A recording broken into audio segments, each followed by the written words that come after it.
So this is just my review of the Tyson Fury vs Dillian White fight.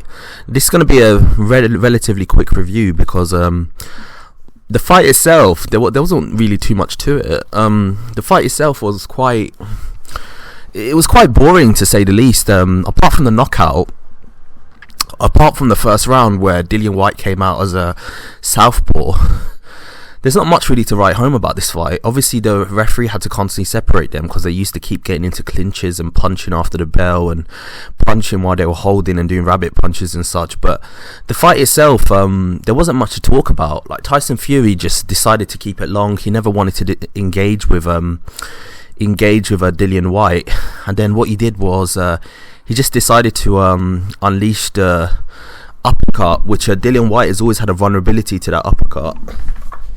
Ever since the start of his career, he's never been able to defend against it. And on top of that, like, his chin just can't seem to hold up against it. I mean, he got knocked out by AJ when AJ hit him with it. He got knocked out by Povetkin when Povetkin hit him with it, and now he's been knocked out by Tyson Fury when Tyson Fury hit him with it.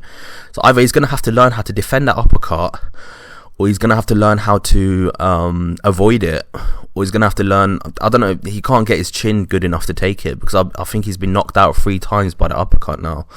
So at this point, yeah, unless you catch Dillian White with the uppercut, like, it's more than likely that you're going to basically, that's the easiest way to actually beat the guy, is to hit him with the uppercut. So yeah, from that perspective, I think it's obvious to see what Tyson Fury's game plan was, just to keep it long with his long reach, keep him at the end of his jab. That's what he did with Dillian White, and then when an opportunity presents itself, hit him with the uppercut, and that's exactly what happened, and that's all she wrote. He knocked him out in the 6th round, 7th round.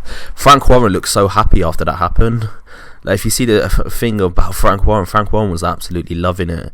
But yeah, it was hilarious to some extent, because, like, Dillian White has waited 1,000 days, yeah, for this opportunity. Now that he got it, he didn't really perform as good as he should have done, and I don't think he's in the class of Tyson Fury to even beat him. And then on top of that, he also got knocked out as well. But then again, he made a good £8 million from the fight, and that's more money than 99.9% of us are ever going to make in one night. So he did accomplish that. So it's not all lost. This is a guy that's overachieved in his career. Dillian White, with the limited amateur career that he's had, with everything, he was a kickboxer, he's an MMA fighter. This is a guy that's been stabbed 3 times. He was a father when he's 13 years old. I mean, he had to swim all the way to the UK from, I heard something like that, like from Jamaica or something like that, like his dad had a boat or something like that. Like, they had to immigrate. He's come from a rough background, and for him to make it as far as he has is an incredible story. But yeah, truth be told, I think he was just, like, completely out of his depth here, because in terms of boxing ability, Tyson Fury was just too long, strong, and good for him in terms of his outboxing ability. And then in terms of power, I think he trumped him there as well, as we can clearly see. His trainer Sugar has taught him how to sit down on his punches and make his punches lethal and more strong, and he's been knocking people out ever since. So yeah, I think it's clear to see that Tyson Fury was just on a whole nother level to Dillian White. But from a technical perspective, Tyson Fury did everything right, but just from a viewership perspective, it was quite a boring fight. There was just not enough happening in my eyes to make the fight worth watching.